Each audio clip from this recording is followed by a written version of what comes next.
की बात हम बाद में करेंगे। उसके बाद देखें वुड हमारे पास यूज होता है। नंबर 1 वुड हमारे पास पहले दो सेंटेंसेस अगर आप देखेंगे तो वुड यूज होता है, पास्ट फॉर्म है, पास्ट फॉर्म है। और किसकी पास्ट फॉर्म है? ये पास्ट फॉर्म है विल की, या ये पास्ट फॉर्म है शैल की। यानी कि आपने विल और शैल को जब पास्ट फॉर्म में यूज करना है तो आप विल और शैल की जगह पर कौन सा वर्ड यूज करेंगे? वुड यूज करेंगे।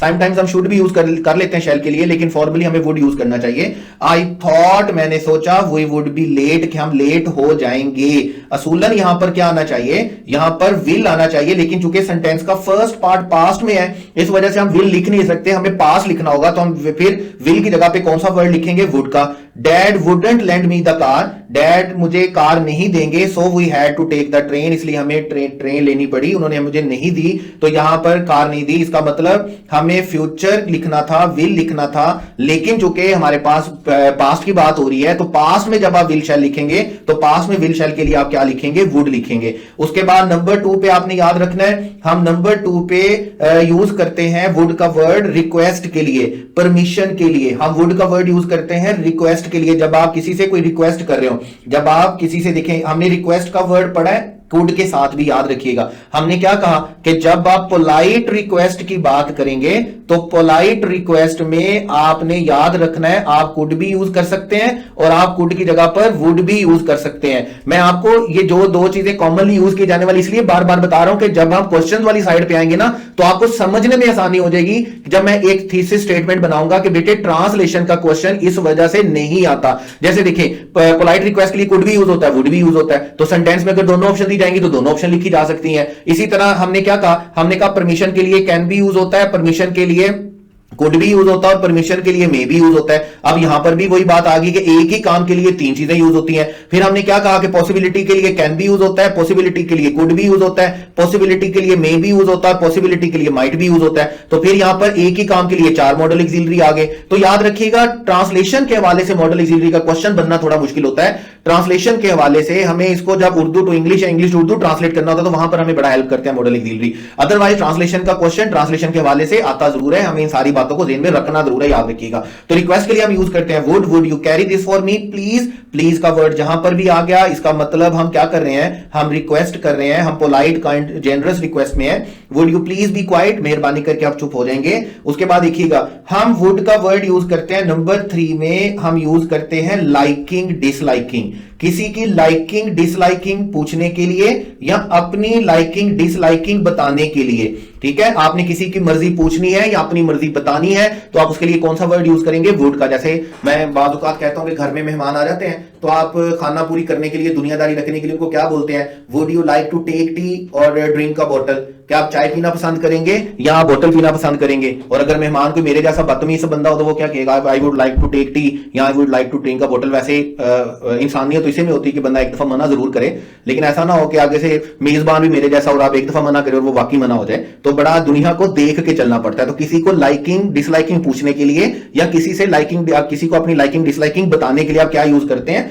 वुड यूज करते हैं। Would you like some cake और biscuit? Would you like to contribute our collection? जब भी आपने किसी से लाइकिंग डिसलाइकिंग पूछनी है या बतानी है तो आपने उसके लिए कौन सा वर्ड यूज करना है? आपने उसके लिए वुड का वर्ड यूज करना है, याद रखिएगा। उसके बाद हमारे पास नंबर 4 पर वुड का वर्ड यूज होता है, आप इसे कह सकते हैं कंडीशनल सेंटेंसेस में यूज होता है। लेकिन अगर आप इसको बड़ा स्पेसिफाई करना चाहें ना तो आप स्पेसिफाई करना चाहेंगे तो आप इस तरह बोलेंगे कि अगर पास्ट में कोई एक्शन, कोई सिचुएशन चेंज होती तो उसका रिजल्ट भी चेंज होता। जैसे I would have helped you if I had known you were stranded. Stranded का मतलब क्या होता है? कि फंसे हुए होना, किसी जगह पर इन ट्रबल, मुश्किल में होना, किसी जगह पर हेल्पलेस होना, जब आपके पास कोई हेल्प नहीं होती। कहता अगर मुझे पता होता कि आप उस जगह पर फंसे हुए हैं, हेल्पलेस हैं, बेबस हैं, तो मैं आपकी मदद जरूर करता। अब अगर उसे पता होता तो रिजल्ट कोई और होता। अगर आप उस जैसे भी सेकंड सेंटेंस देखिएगा, इफ इट हैडंट रेन, अगर बारिश ना हुई होती, I would have done it, तो मैं ये काम कर लेता, जो भी काम उसके जिम्मे लगाया हुआ है।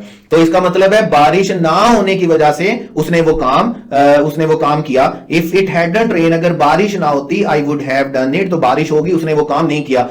पास्ट की किसी हैपनिंग की वजह से आपका रिजल्ट चेंज हो जाए तो आप इसके लिए वुड यूज करते हैं, लेकिन आसानी के लिए याद रखिएगा आप इसे यूज करते हैं कंडीशनल सेंटेंसेस में। कंडीशनल वर्ड को बेटे हम पहचानते किस वर्ड के साथ है? इफ के साथ। इफ मतलब सबऑर्डिनेट कंजंक्शन के साथ। ठीक है, तो वुड के 4 यूजेस हैं हमारे पास अभी तक। पास्ट ऑफ विल और शेल, अगर हम विल और शेल को पास्ट में यूज कर रहे हैं तो पास्ट में अगर हम फ्यूचर की बात कर रहे हैं तो हम उसके लिए वुड यूज करेंगे। रिक्वेस्ट के लिए हम वुड का वर्ड यूज करते हैं। इसी तरह किसी की लाइकिंग या डिसलाइकिंग पूछने या बताने के लिए वुड यूज करेंगे। और कंडीशनल सेंटेंसेस में किसी पास्ट हैपनिंग के लिए अगर कुछ और ऑप्शन होती, अगर कुछ और मतलब कि कुछ और सिचुएशन होती तो आउटकम कुछ और होता, हम उसके लिए भी वुड का वर्ड यूज करते हैं। उसके बाद हम लास्ट वर्ड यूज करते हैं वुड का, और वुड का लास्ट यूज हमारे पास क्या होता है कि हम हाइपोथेसिस के लिए यूज करते हैं। हाइपोथेसिस का मतलब किसी चीज के बारे में जब हम कोई अपने पास से अंदाजा लगा रहे होते हैं, कोई फर्ज कर रहे होते हैं कोई चीज कि हो सकता है इस तरह का हो, तो हम उसके लिए क्या यूज करेंगे, हम उसके लिए वुड यूज करेंगे। जैसे it would be very expensive to stay in a hotel, मतलब आई एम नॉट श्योर, मैं इस बारे में श्योर नहीं हूं, लेकिन मेरा हाइपोथेसिस यही है कि लाजमी तौर पर जब आप होटल में रहते हैं तो होटल में रहना क्या होता है, बहुत ज्यादा एक्सपेंसिव होता है। ये मेरा एक हाइपोथेसिस है कि होटल में रुकना बड़ा सारा एक्सपेंसिव होता है, बड़ा एक्सपेंसिव होता है। अब जरूरी तो नहीं है कि होटल में रुकना एक्सपेंसिव हो, सस्ते होटल भी होते हैं, महंगे होटल भी होते हैं, लेकिन ये मेरा हाइपोथेसिस है कि आप जब कभी भी होटल में रुकेंगे आपका खर्चा बड़ा ज्यादा होगा। तो ये हाइपोथेसिस के लिए हम वुड का वर्ड यूज करते हैं। इसी तरह it would be so easy to go soft on them, कि अगर आप उनके साथ अच्छा सलूक करना क्या होगा, बड़ा ही आसान होगा उनके लिए। ठीक है, तो जब भी आप हाइपोथेसिस यूज करेंगे, जब भी आप बोलेंगे कोई ऐसा स्टेटमेंट जो कि आप जिसके बारे में श्योर नहीं है, ठीक है, इसके लिए आप कौन सा वर्ड यूज करेंगे, वुड का वर्ड यूज करेंगे, याद रखिएगा। तो वुड का वर्ड बेटे हम यूज करते हैं 5 चीजों के लिए। नंबर 1 हम वुड का वर्ड यूज करते हैं विल और शेल की पास्ट फॉर्म के तौर पर। अगर आप पास्ट में फ्यूचर की बात करेंगे तो विल आएगा, वुड आएगा विल और शेल की जगह पे। इसी तरह रिक्वेस्ट के लिए हम वुड का वर्ड यूज करते हैं। और मैं अगेन बता दूं आपको कि पोलाइट रिक्वेस्ट के लिए हम कुड का वर्ड भी यूज करते हैं, इससे पहले हमने देखा। और पोलाइट रिक्वेस्ट की सबसे बड़ी पहचान हमारे पास क्या होती है कि सेंटेंस में कौन सा वर्ड आता है, प्लीज का। किसी की लाइकिंग या डिसलाइकिंग पूछने के लिए या किसी की अपनी लाइकिंग या डिसलाइकिंग बताने के लिए, ये भी याद रखिएगा। लाइकिंग डिसलाइकिंग पूछने के लिए और लाइकिंग डिसलाइकिंग बताने के लिए, दोनों के लिए हम कौन सा वर्ड यूज करते हैं, वुड का वर्ड यूज करते हैं। जैसे हमारे पास हम में मूवीज में और ड्रामाज में एक वर्ड यूज होता है, एक क्लॉज यूज होती है, एक सेंटेंस यूज होता है, जैसे हम बोलते हैं विल यू मैरी मी। तो मैं हमेशा बच्चों को ये बताता हूं कि will you marry me actual में लाइकिंग डिसलाइकिंग पूछना नहीं है। विल के साथ आप लाइकिंग डिसलाइकिंग पूछते नहीं है, विल के साथ आप प्लेन क्वेश्चन करते हैं कि क्या आप शादी करेंगे या नहीं करेंगी। अगर आप अगले बंदे से उसकी मर्जी पूछ रहे हैं, उसकी लाइकिंग डिसलाइकिंग पूछ रहे हैं, तो फिर आपको अपनी ग्रामर ठीक करनी है, फिर आपको क्या कहना है, वुड यू लाइक। तो ऐसी याद रखिएगा, खुदा ना ख्वासा कभी जिंदगी में जरूरत पड़े मर्जी पूछने की तो फिर वुड का वर्ड यूज कीजिएगा, क्योंकि एक दफा वुड यूज करेंगे सारी जिंदगी आपने खुद ही पछताना है, आउटकम के जिम्मेदार आप खुद हैं। उसके बाद देखिएगा क्वेश्चन नंबर 4, यूज नंबर 4 में हमारे पास क्या है, क्या वुड का वर्ड यूज करते हैं कंडीशनल सेंटेंसेस के लिए। कंडीशनल सेंटेंसेस मतलब कि अगर हमारे पास कुछ एक्शन कुछ चेंज होता तो उसका आउटकम चेंज होता। जैसे हमने कहा अगर मुझे उसका पता होता कि वो फंसे हुए हैं, कि अगर तुम हेल्पलेस हो, तुम बेबस हो, तो मैं तुम्हारी जरूर मदद करता। अब अगर उसे पता होता तो वो मदद करता, अगर बारिश ना होती तो वो ये काम करता। तो ऐसी सूरत में जब पास्ट के किसी एक्शन की वजह से रिजल्ट चेंज हो सकता है तो देन हम कंडीशनल सेंटेंस लिखते हैं और हम उसके लिए वुड यूज करते हैं। इसी तरह जब आप हाइपोथेसिस लिखते हैं, आप कोई स्टेटमेंट बनाते हैं अपने पास से, जैसे हो सकता है और हो नहीं भी हो सकता, लेकिन हाइपोथेसिस क्या ऐसे ऐसा होता है, तो ऐसी सूरत में आप क्या बोलेंगे, वुड का वर्ड यूज करेंगे। It would be very expensive to stay in a hotel, hotel में रहना मुझे, आई एम नॉट श्योर, कि वो कहता मुझे श्योर नहीं है, लेकिन होटल में रहना लाजमी तौर पर क्या होता होगा, एक्सपेंसिव होता होगा। It would be so easy to go soft on them, उनके साथ अच्छा बर्ताव करना बड़ा आसान है। तो ऐसी सूरत में हाइपोथेसिस की सूरत में आप याद रखेंगे आपको कौन सा वर्ड यूज करना है, वुड का वर्ड यूज करना है। ये 5 यूजेस हैं हमारे पास वुड के। नंबर 1 पास्ट में फ्यूचर की बात करें, नंबर 2 रिक्वेस्ट के लिए, नंबर 3 लाइकिंग डिसलाइकिंग पूछने और बताने के लिए,